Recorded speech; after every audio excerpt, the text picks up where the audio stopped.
प्रभाग क्रमांक 16 मधून MIM पक्षाकडून फॉर्म भरलेला आहे आणि आमचे तिन्ही उमेदवार व्हॅलिड झाले. फक्त एक उमेदवार आमचा इनव्हॅलिड झालेला आहे कारण त्यांनी सही केली नव्हती.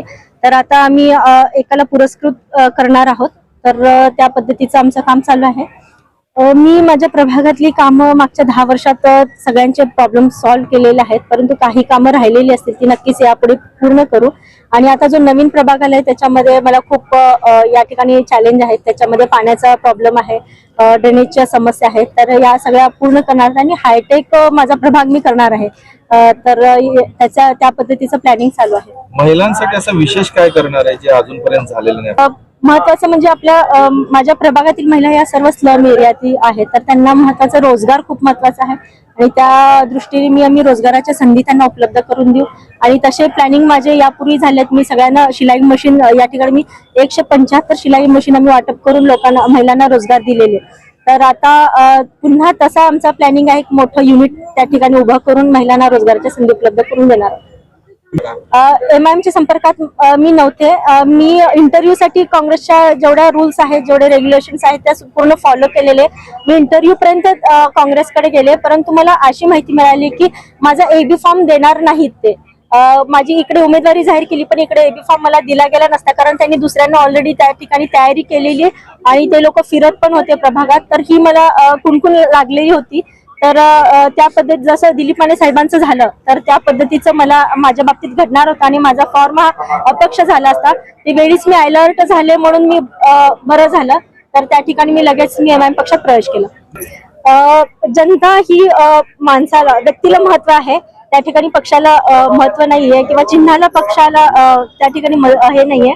या ठिकाणी माझा चेहरा जो आहे सेक्युलर आहे आणि मी सेक्युलर म्हणूनच मला हिंदू मुस्लिम सर्वजण मदत करतील आणि त्या ठिकाणी निवडून देतील. कारण त्यांचाच आग्रह होता, जर तुमच्यावर असा अन्याय होत असेल तर तुम्ही दुसऱ्या पक्षात जा, असं मी लोकांच्या त्या ठिकाणी रिव्ह्यूज घेतल्या आणि त्यानंतरच मी प्रवेश केलेला आहे. मी त्यांच्यावर खूप निष्ठा दाखवली, खूप निष्ठेने त्यांच्यासोबत काम करत होते, परंतु त्यांची जेवढी निष्ठा माझ्यासोबत पाहिजे होती तेवढी त्यांची मला मिळाली नाही. त्यांची जी इनसिक्युरिटी होती, माझ्याबद्दल त्यांची जी आशंका होती ती कायम होतीच. आणि मी जे काम करत होते पक्षामध्ये त्याला कधीही त्यांनी व्हॅल्यू दिलेली नाहीये किंवा त्यांनी मला जे वाव द्यायचा होता किंवा मला जे त्यांची जी आश्वासनं होती की तुम्हाला स्टँडिंग देऊ, तुम्हाला महिला अध्यक्ष करू, ह्या ज्या गोष्टी होत्या त्या कुठे ते निग्लेक्ट करत होते माझ्या प्रत्येक गोष्टीला. तर हे माझ्या पक्षामध्ये होत होतं. त्यासाठी मी माझे चुकीचं आहे. आपण सगळे MIMला भाजपची बी टीम म्हणताय, पण आता राष्ट्रवादी काय करते? राष्ट्रवादी तर भाजपची फुल टू फुल बी टीम आहे. तर आपण बघतो की महाराष्ट्रात त्यांची सत्ता आहे आणि त्या ठिकाणी सगळे तिन्ही एकत्रित आहेत आणि फक्त तुम्ही महापालिकेला वेगळं लढताय आणि त्या ठिकाणी पुन्हा एक होत आहे.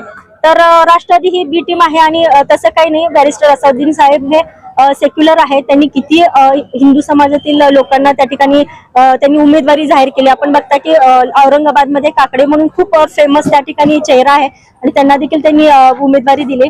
तर फक्त आम्ही संविधानावर विश्वास ठेवतो आणि त्या ठिकाणी बॅरिस्टर साहेब हे सगळे जाती धर्माला घेऊन जाणारे लोक आहेत, त्यामुळे मी त्यांचे सेक्युलर चेहरा बघून मी MIM मध्ये गेले. मॅडम आपण नाही, त्या ठिकाणी आम्ही जे सांगेल ते होईल. त्या ठिकाणी पतंगच चालेल आणि लोक पक्षाला आणि चिन्हाला महत्व नाही पण व्यक्तीला महत्व आहे आणि मला बघून नक्कीच लोक मदत करतील. आपण नागरिकांना काय संदेश माझ्या सर्व प्रभागातील नागरिकांना सांगू इच्छिते की माझ्या बाबतीत जे घडलं, मला काँग्रेसकडून जी वागणूक दिली गेली आणि त्या ठिकाणी मला वेळोवेळी माझ्या बाबतीत अविश्वास दाखवण्यात आला, त्यामुळे मी हा घेतलेला डिसिजन हा फक्त माझ्यासाठी नाही पण लोकांसाठी पण आहे आणि मला माझी सेल्फ रिस्पेक्ट खूप महत्वाची आहे आणि त्यासाठी मी हा पक्ष बदललाय. पण तुम्ही पक्ष जरी बदलला तरी मी व्यक्ती तीच आहे आणि तुमच्यासाठी मी रात्रदिवस मेहनत करीन, काम करेन आणि तुम्ही मला सहकार्य करावे.